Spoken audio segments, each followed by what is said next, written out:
Mesdames, Messieurs, bonjour. Chers amis, bonjour. Bonjour à tous ceux qui se joignent à nous. Bonjour.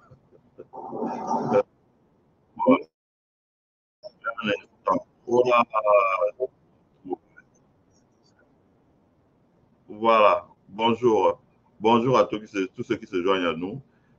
C'est vrai que ça fait un moment, pratiquement 2 mois, que nous n'avons pas fait de direct ou de présentation sur notre chaîne YouTube ou sur notre chaîne Facebook.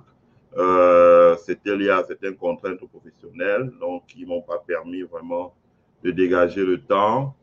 Je m'excuse auprès de tous nos fidèles auditeurs et téléspectateurs qui nous regardent régulièrement et qui ont été sevrés. J'ai reçu tellement de messages que je me suis dit que ce samedi-là, alors que j'avais envie de regarder gentiment le championnat d'athlétisme, je vais essayer de me faire violence pour pouvoir travailler un peu avec vous, essayer d'expliquer un peu certaines choses pour que les gens puissent comprendre. Voilà. Merci à ceux qui se connectent à partir de YouTube. Merci à ceux qui se connectent à partir de Facebook. Aidez-nous à partager. D'ailleurs, dès que j'écris ça, aidez-nous à partager. Voilà. D'autant plus que, euh, s'il vous plaît, ouais. D'autant plus que lorsque j'ai essayé, je voulais reprendre les présentations, c'est Facebook même qui m'en a empêché. En me faisant un StreamYard, en me demandant de tout réinitialiser à zéro. Donc, voilà, c'est. Voilà. Mais je pense qu'on était sur un grand projet et le projet tire à sa fin. Donc, ça permet de dégager à nouveau un peu de temps pour pouvoir échanger avec vous. La liste est longue de ce qu'on va faire. J'espère qu'on va pouvoir tout faire le week-end. C'est-à-dire que même si c'est à 2 heures du matin, j'essaierai de faire la présentation, même s'il y a une personne connectée, et puis vous regarderez après, comme vous l'avez dit, de regarder. Il y en a une dizaine.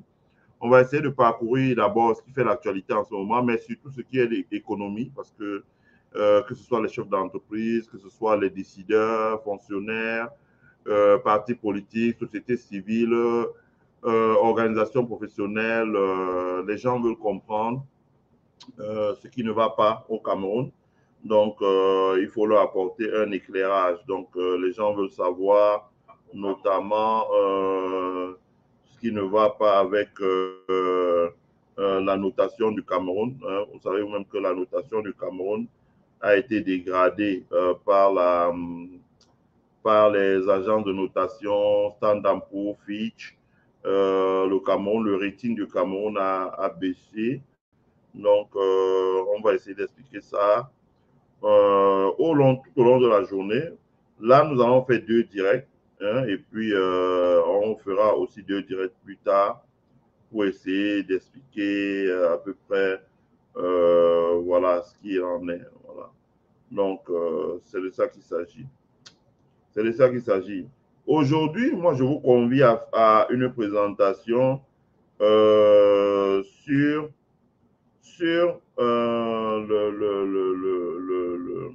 la mise sous administration provisoire de la Banque des PME.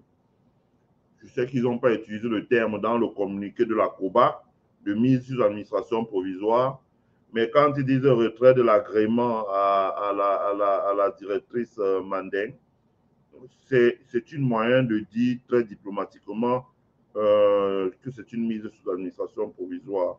Parce que quand ils disent que des fautes de gestion ont été commises, bah, je sais pas, ils n'ont jamais précisé quelle faute de gestion. Non, en fin de compte, il s'agit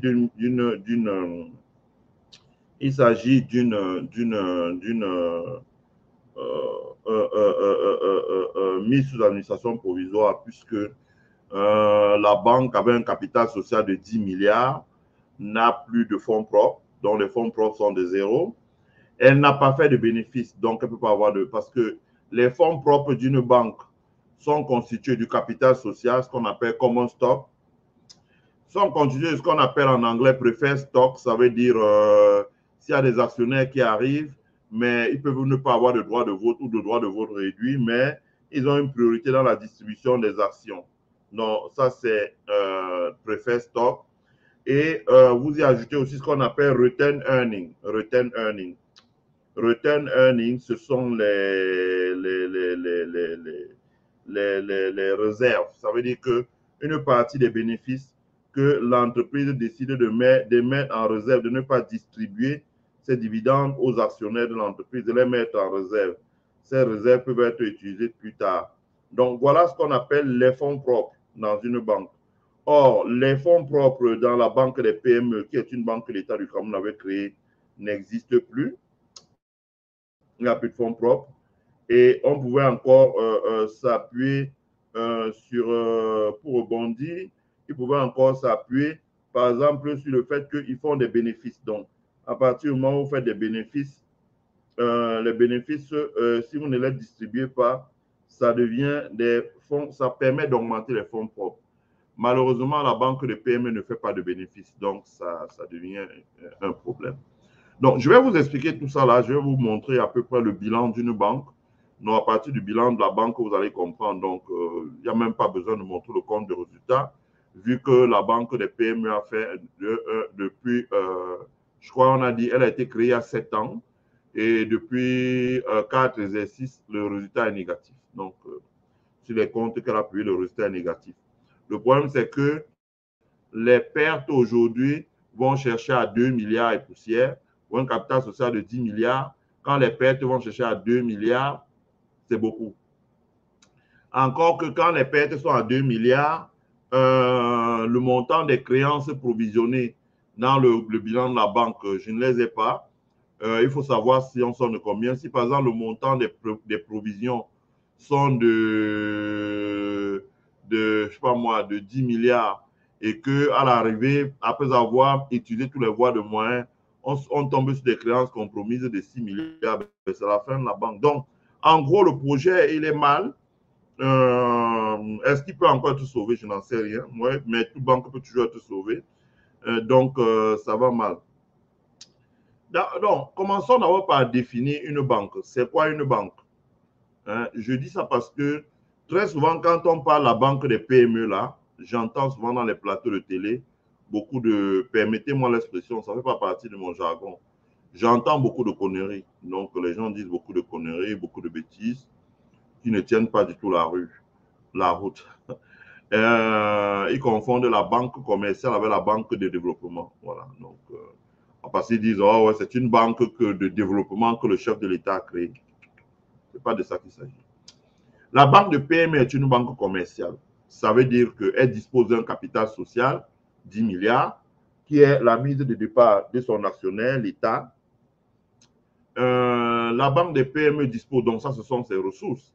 Elle dispose de 10 milliards de capital social et peut-être elle dispose de d'autres ressources, etc. Et surtout, il y avait le dépôt de la clientèle. Et ça, c'était la faiblesse de la banque des PME.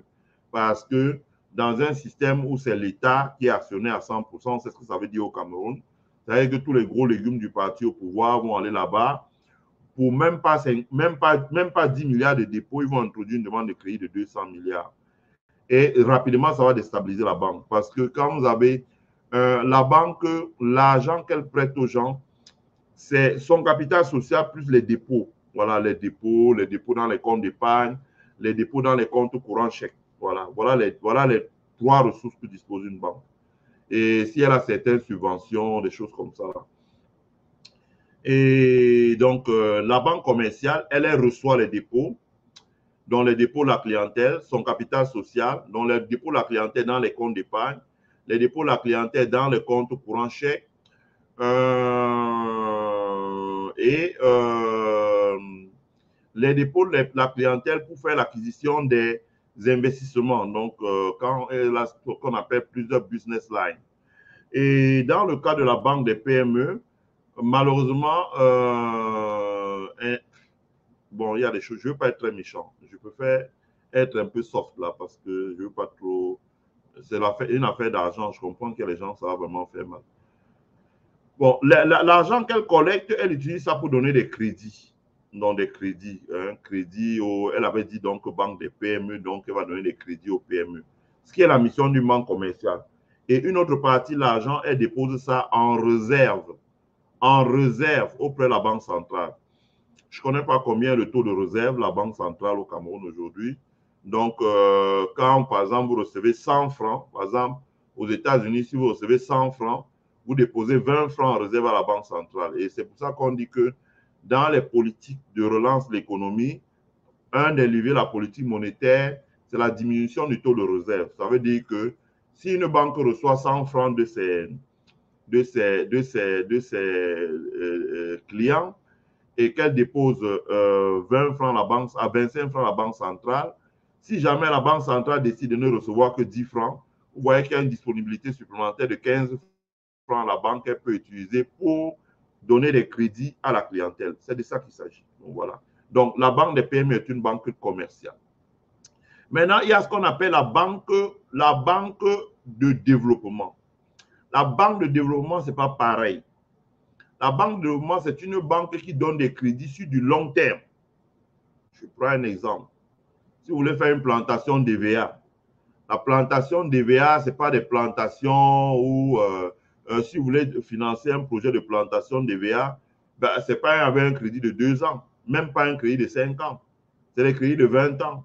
Parce que le temps que la terre soit aménagée, les semences soient faites, soient mises au sol, peut-être 3 ans.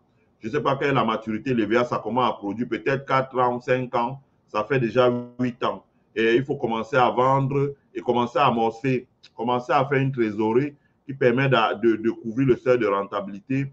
Ça, c'est les opérations qui sont déjà à 10 12 ans. Donc, généralement, c'est des remboursements sur 20 ans. Donc, parfois avec un différé de 8 ans et une concentration du crédit, par exemple, sur 12 ou 15 ans pour rembourser des choses comme ça. Donc, c'est comme ça que ces opérations sont structurées. Ça, ce sont des banques de développement. Les banques de développement, ça peut être aussi des banques qui donnent des crédits à long terme à des collectivités locales pour construire des infrastructures, des infrastructures comme les marchés, des centres artisanaux, des centres de traitement des ordures ménagers, des bouts d'égouts, etc., qui sont des investissements pas rentables tout de suite, mais rentables, mais sur du long terme. Ça peut aussi être une banque qui donne des crédits, par exemple, pour financer le développement agricole. Ça peut aussi être une banque qui donne le crédit pour financer, par exemple, une palmeraie. Est-ce que vous pensez que vous pouvez prendre un crédit à 2 ans pour faire une palmeraie? Ça ne va rien donner. Donc, banque de développement agricole, par exemple. Banque de développement il y a beaucoup de possibilités. Mais disons que, comme on dit long life, on dit long life asset financing. Ça veut dire que la banque de développement, c'est une banque qui finance des actifs avec un cycle de vie long. Quand vous faites une plantation d'huile de palme, ce n'est même pas pour que ça récolte pendant 3 ans et puis c'est fini, non.